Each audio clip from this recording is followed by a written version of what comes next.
रायसेन से हमारे साथ अजय गोयल जुड़ गए हैं तमाम जानकारी साथ। अजय, क्या प्रशासन की वहां पर तैयारियां हैं? और हम लगातार देख रहे हैं कि मौसम विभाग की तरफ से ये निर्देश दिया गया है बिल्कुल सावधानी से रहने की।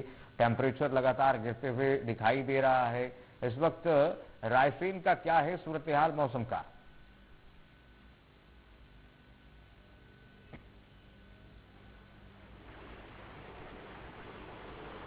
अजय, आपको आवाज मिल पा रही है? बिल्कुल, मैं आपको सुन पा रहा हूँ जी। अजय, मेरा सवाल ये है कि रायसेन में अभी मौसम का क्या हाल है, और जरा ये भी बताइए कि सिस्टम के दावे वहां पर क्या कहते हुए नजर आ रहे हैं, क्योंकि शासन की तरफ से लगातार आदेश दिए जा रहे हैं कि प्रशासन, जिला प्रशासन को की तैयारियां एकदम समुचित तरीके से रखिए। और इस वक्त क्या तैयारियां हैं, अलाव की क्या व्यवस्था है, जरा जानकारी दीजिए। बिल्कुल कीर्तिमान, मैं आपको यहाँ पर बताना चाहूंगा, क्योंकि हम एक एपिसोड चला रहे हैं कि ठंड है प्रचंड, तो बिल्कुल अब मैं आपको बताना चाहूंगा कि ठंड जो है वो प्रचंड है। मेरे पीछे आप देख सकते हैं घने कोहरे की चादर पूरी तरह से बिछी हुई है। रायसेन को पूरी तरह से शीतलहर और घने कोहरे ने पूरी तरह से अपनी आगोश में ले रखा है।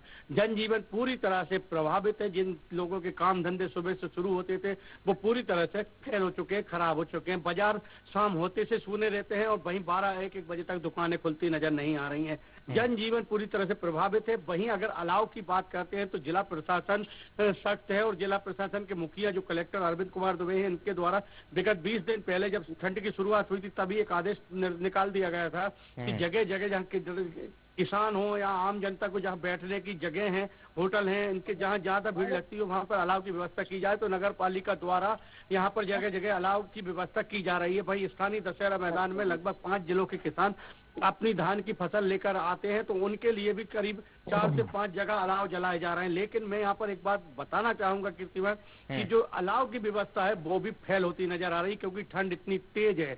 जहां देखो वहां घने कोहरे और तेज ठंड की मार है। सूर्य देवता के दर्शन नहीं हो रहे। तो कल की बात करते हैं तो कल 3 बजे के बाद सूर्य देवता के दर्शन हुए, उसके बाद 4 बजे के बाद वो फिर विलुप्त हो गए।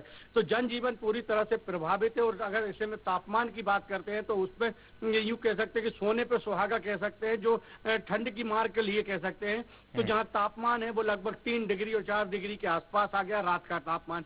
वहीं दिन के तापमान भी गिरता हुआ लगातार जा रहा है, और उसके बाद लगभग 15 से 17 डिग्री के बीच में दिन का तापमान भी है। मौसम विभाग अभी भी कह रहा है कि आगामी 1-2 दिनों तक और बादल छाए रहेंगे, कोहरा रहेगा।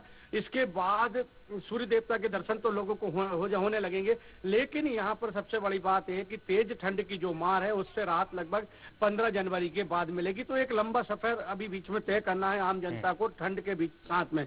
वहीं दूसरी ओर जो कृषि वैज्ञानिक है उनका कहना है कि ये जो ठंड पड़ रही है, ये जो मावठे की बारिश हुई थी विगत शनिवार को पिछले उसके बाद से जो ठंड का ने विकराल रूप लिया है, तो वो देखते ही लायक बनता है। तो फसलों के लिए तो ये लाभदायक मानी जा रही है, लेकिन बच्चों और बुजुर्गों के लिए ये जो बेहद मुसीबत बनी हुई है। बिल्कुल अजय, और लगातार हम देख रहे हैं, आप जैसा बता रहे हैं, यहाँ पर भी प्रशासन के सिस्टम के दावे के पोल खोलते हुए दिखाई दे रही हैं तस्वीरें।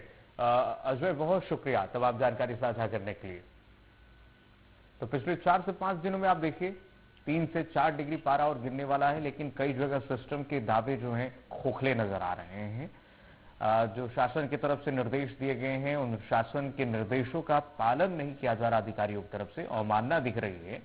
और कई जगह जहां से हमारे सहयोगी बता रहे हैं कि